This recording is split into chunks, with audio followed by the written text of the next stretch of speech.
Friends, welcome to my YouTube channel the reaction hub. Hope आप सभी ठीक होंगे। तो जैसा कि आपको पता है कि हमने हमारे स्टेट एग्ज़ाम के लिए सीडीपी की क्लासेस स्टार्ट कर रही है। उसी में आज एक इम्पोर्टेंट टॉपिक है लर्निंग डिसेबिलिटी का, जो कि आज हम कवर करेंगे। ये टॉपिक आपके एग्ज़ाम पॉइंट ऑफ व्यू से काफ़ी इंपॉर्टेंट है। आपको ये अच्छे से करना है, कोई भी एक्स्ट्रा चीज़ें नहीं है। जो सिर्फ मेन बातें हैं जो आपके एग्ज़ाम में आने वाली, सिर्फ डायरेक्ट वहीं करवाऊँगी। और यहाँ से आपको 2 से 3 नंबर के क्वेश्चन ना वो आपको देखने को मिलेंगे, ठीक है। तो ये आपके एग्ज़ाम के लिए काफ़ी इम्पोर्टेंट है। Let's start the learning disability. ठीक है। सो डिसेबिलिटी तो नाम से ही समझ में आ रहा है कि कुछ ना कुछ कमी है, मतलब कुछ ना कुछ एबिलिटी नहीं है। ठीक। और किसकी एबिलिटी की बात कर रहे हैं? लर्निंग डिसेबिलिटी की, यानी कि ऐसी एबिलिटी जिस मतलब लर्निंग में आप कैपेबल नहीं है, कुछ या तो कुछ कमी है या फिर आप उस चीज़ को अच्छे से नहीं कर पा रहे, या तो वो आपके अंदर है ही नहीं एबिलिटी कि आप चीज़ों को लर्न कर सकें। लर्न करने का मतलब है कि आप चीज़ों को समझ सकें, अंडरस्टैंड कर सकें। ठीक है। तो ऐसी आपके अंदर या तो एबिलिटी नहीं है या फिर है तो बहुत कम है। ठीक है। तो इस तरह की जो चीज़ें होती हैं या इस तरह की जो डिसेबिलिटी होती है उसको हम बोलते हैं लर्निंग डिसेबिलिटी। ठीक है। सो लर्निंग डिसेबिलिटी क्या होगा?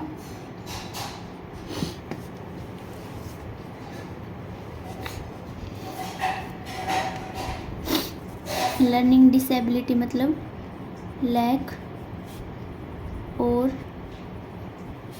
Absence of learning ability. ठीक है। कोई भी चीज़ को समझना, कोई भी चीज़ को अंडरस्टैंड करना, कि जो आपकी जो पावर है ना, कोई भी मान लो ज़रूरी नहीं है कि पढ़ाई को से ही रिलेटेड हो। मान लो कोई व्यक्ति आपसे बात कर रहा है, कोई पर्सन आपसे बात कर रहा है, आप उसके साथ आई कांटेक्ट नहीं कर पा रहे हो, आप उनकी बातों को समझ नहीं पा रहे हो, तो कहीं ना कहीं आपके अंदर क्या है, या तो आपके अंदर उस चीज़ की एब्सेंस है या फिर उस चीज़ की कमी है। ठीक है। सो या तो लैक ऑफ या फिर एब्सेंस ऑफ लर्निंग एबिलिटी को हम क्या बोलते हैं? लर्निंग डिसेबिलिटी बोलते हैं। ठीक है।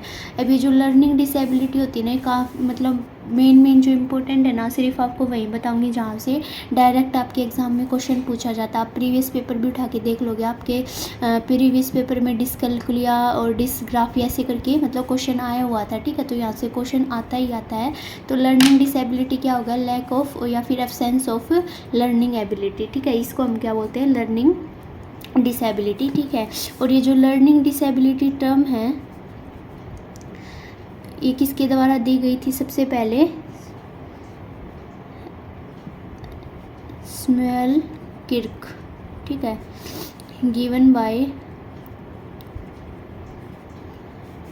जो लर्निंग डिसेबिलिटी टर्म है, ठीक है, किसके द्वारा दी गई है? Given by स्मूएल Kirk in 1963।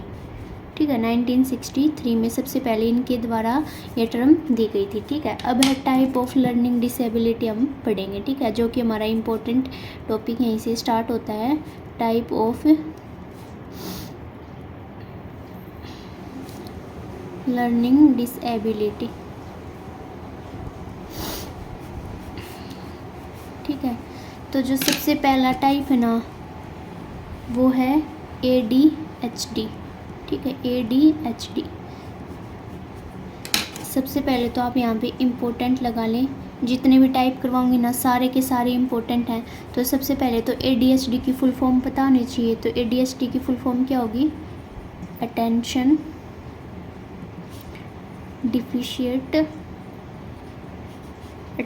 Deficit hyper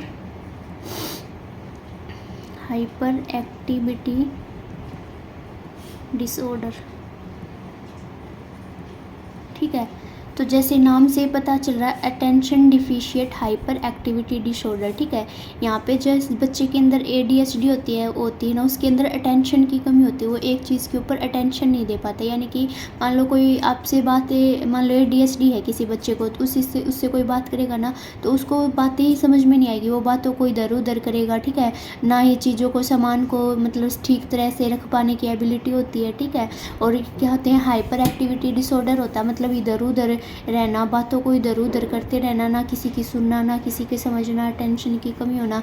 तो ये किसके अंदर आता है? हमारा ADHD के अंदर आता है। ठीक है। तो सबसे पहले जो लर्निंग डिसेबिलिटी है वो कौन सी है? ADHD, attention deficit hyper activity disorder. ठीक है।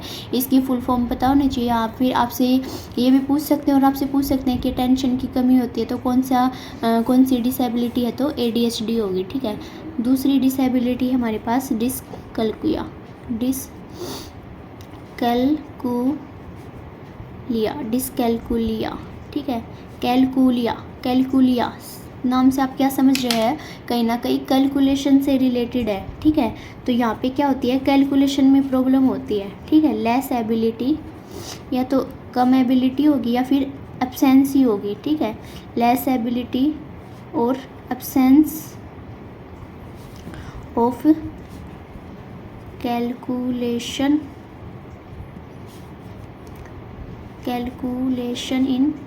इन मैथ्स हो गया, ठीक है। अब तो डिसकैलकुलिया क्या हो गया, लेस एबिलिटी और absence of calculation in maths. यानी कि आपसे एग्जाम में पूछ लिया जाए कि डिसकैलकुलिया क्या होगा, आपसे मतलब यहाँ पे मैच द फॉलोइंग आएंगे, तो ADHD के आगे ये लिखा होगा, डिसकैलकुलिया के आगे ये लिखा होगा। मतलब ऐसे अलग अलग लर्निंग एबिलिटी के सामने उनकी जो डिसेबिलिटी होंगी ना, उनके सामने लिखी होंगी ये चीज़ें, और आपको मैच द फॉलोइंग पूछ लिया जाए या फिर आपसे पूछ लिया जाए कि डिसकैलकुलिया क्या होगा, तो कैलकुलिया, कैलकुलिया नाम से क्या एसोसिएट करेंगे, कैलकुलेशन। और डिस मतलब कमी होना, ठीक है। डिस मतलब कमी होना और कैलकुलिया मतलब कैलकुलेशन, यानी कि कैलकुलेशन में कमी होगी। तो आपसे पूछ लिया जाएगा एग्जाम में कि मैथ की कोई बच्चा, क्वेश्चन कैसे आता है, ऐसे क्वेश्चन आता है कि कोई बच्चा है जिसको ना 2 बच्चे हैं, मान लो पारुल है और श्वेता, ठीक है। पारुल है ना, वो तो क्या है, उसको तो अटेंशन की कमी है, मतलब वो अटेंशन नहीं दे पाती चीज़ों पर वो कैलकुलेशन में ठीक है। और जो पारुल है और एक मान लो श्वेता है, श्वेता को क्या है कि वो ना मैथ की कैलकुलेशन में वो मतलब सोल्व नहीं कर पाती है चीज़ों को, अटेंशन ठीक दे लेती है। तो आपसे पूछ लिया जाए कि श्वेता को कौन सी लर्निंग डिसेबिलिटी है और पारुल को कौन सी, तो पारुल को क्या है कि वो मैथ की प्रॉब्लम्स को है ना सोल्व, मतलब मैथ्स की प्रॉब्लम सोल्व कर लेती है, पर अटेंशन की कमी है। तो अटेंशन की कमी है तो पारुल को ADHD लर्निंग डिसेबिलिटी होगी, और श्वेता क्या है, कैलकुलेशन कर लेती है बट अटेंशन रखती है बट कैलकुलेशन नहीं कर पाती, तो उसको कौन सी, डिसकैलकुलिया होगी। तो इस तरीके से आपको एक स्टेटमेंट बेस्ड भी क्वेश्चन इस पे से देखने को मिलता है, ठीक है। तो दूसरी डिसेबिलिटी क्या होगी, डिसकैलकुलिया, ठीक है। थर्ड है जो हमारे पास डिसग्राफिया, डिसग्राफिया, ठीक है। और आप इनको ऐसे याद रखना है, ऐसे जैसे मैं आपको बता रही हूँ ना, कैलकुलिया जैसे कैलकुलेशन, ADHD में अटेंशन से मतलब अटेंशन की कमी होगी। डिसग्राफिया, ग्राफिया मतलब कुछ ग्राफ हम पेज के ऊपर बनाते हैं, ठीक है, यानी कि हम कुछ ना कुछ राइटिंग करते हैं, कुछ ना कुछ लिखते हैं। तो डिसग्राफिया क्या होता है, लिखने से संबंधित होती है, ठीक है। राइटिंग रिलेटेड डिसऑर्डर, ठीक है, बच्चा ठीक से लिख नहीं पाता, ठीक है। राइटिंग रिलेटेड डिसऑर्डर, ठीक है, यानी कि उसको लिखने में प्रॉब्लम होती है, वो अच्छे से चीज़ों को लिख नहीं पाता है, ठीक है। अब एक और डिसऑर्डर होगा जो इससे रिलेटेड है बट वो अलग हो, उसमें चीज़ें अलग होगी, ठीक है। यहाँ पे तो मान लो अब मैं लिख रही हूँ आपको, अब मैं ये चीज़ें समझा रही हूँ आपको, आप कोई नोट्स बना रहे होगा तो उसको ये चीज़ें लिखने में प्रॉब्लम आ रही है, तो उसको क्या है, डिसग्राफिया होगा, ठीक है। तो क्या होगी, डिसग्राफिया लर्निंग डिसेबिलिटी होगी, ठीक है। फिर फोर्थ है डिसलेक्सिया, ठीक है, dyslexia,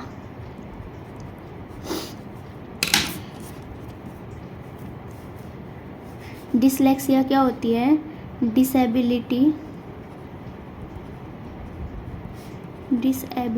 that affect reading and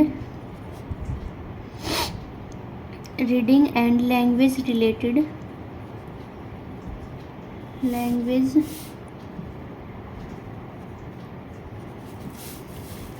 disability that affect reading and language related, ठीक है। और it is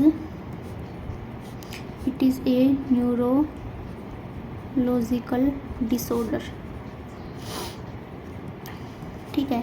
अब यहाँ पे क्या होता है, जिसको भी डिसलेक्सिया होगा ना, आपने कुछ बच्चे देखे होंगे जो बी को है ना, बी को क्या लिखते हैं, वो डी लिखते हैं, ठीक है। और आप उनको डी लिखने को बोलोगे तो वो बी लिख देंगे, ठीक है। ऐसे ऐसे बच्चों को क्या होता है, डिसलेक्सिया होता है। आपने वो मूवी देखी होगी ना, आमिर खान वाली होती है और उसमें वो बच्चा होता है, तो उसको ऐसे प्रॉब्लम होती है, ठीक है। वो क्या करता है, डी को डी ऐसे लिखना चाहिए बट वो कैसे लिख देता है, ऐसे लिख देता है, ठीक है। तो ई है, जैसे हम ऐसे लिखते हैं बट ई को कैसे लिख देता है, ऐसे, मतलब उसको इस चीज़ को समझने में और इस चीज़ को लिखने में उसको प्रॉब्लम हो रही है, ठीक है। तो इस ऐसी जो डिसेबिलिटी होती है ना उसको हम डिसलेक्सिया बोलते हैं, ठीक है। ध्यान रखना, जब राइटिंग रिलेटेड डिसऑर्डर पूछे, राइटिंग रिलेटेड, यहाँ पे बच्चे कंफ्यूज हो जाते हैं और ये तो मतलब मोस्ट इंपॉर्टेंट है, यहाँ से ये पूछते ही पूछते हैं, ठीक है। जहाँ पे भी राइटिंग रिलेटेड है तो वो डिसग्राफिया होगा, बट डिसलेक्सिया में क्या होता है, उसको चीज़ों को रीड करने में और लैंग्वेज रिलेटेड प्रॉब्लम होती है, यानी कि वो चीज़ों को उल्टा लिख देता है। अब ये क्वेश्चन ऐसे direct match of the following में भी आ सकते हैं, इनमें से कौन सा सही है वो भी आ सकते हैं, और स्टेटमेंट बेस्ड भी आ सकते हैं। तो स्टेटमेंट बेस्ड में आपसे पूछ लिया जाएगा, ऐसे क्वेश्चन दे देते हैं कि भाई मान लो रामू है वो बी को डी लिख देता है, डी को बी लिख देता है, तो उसको लैंग्वेज रिलेटेड प्रॉब्लम है, रीडिंग रिलेटेड प्रॉब्लम है, तो हमारे माइंड में कई बार क्या होता है, डिस्ग्राफी आ जाता है। बट नहीं, आपको क्वेश्चन को ध्यान से रीड करना है, समझना है कि वो क्या चीज़ आपको मेंशन कर रहे हैं, क्या चीज़ वो आपसे पूछना चाह रहे हैं। तो डिसलेक्सिया क्या होगा, disability that affect reading and language related problem होती है, ठीक है। ये होती है हमारी डिसलेक्सिया, ठीक है। अब है जो है फिफ्थ है डिस्पैरेक्सिया।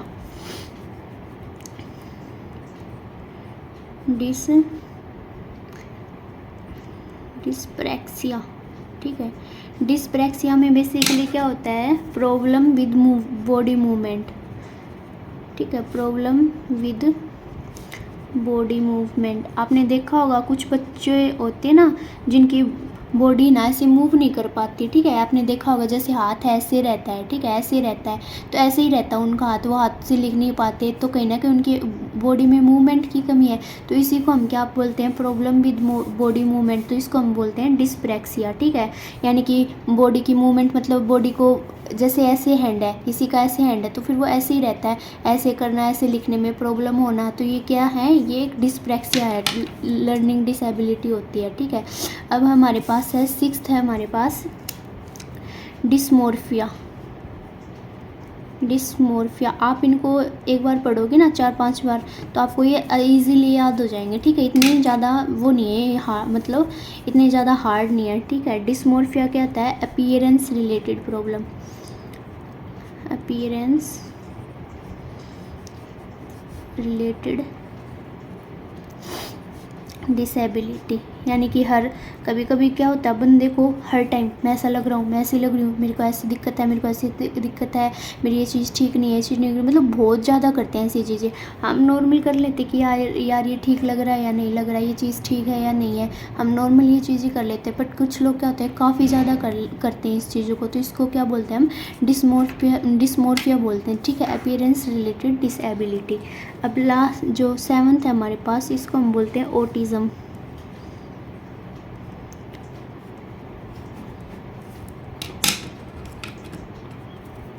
और ऑल्सो नोन एज, ऑटिज़म को हम क्या बोलते हैं, also known as autism spectrum disorder.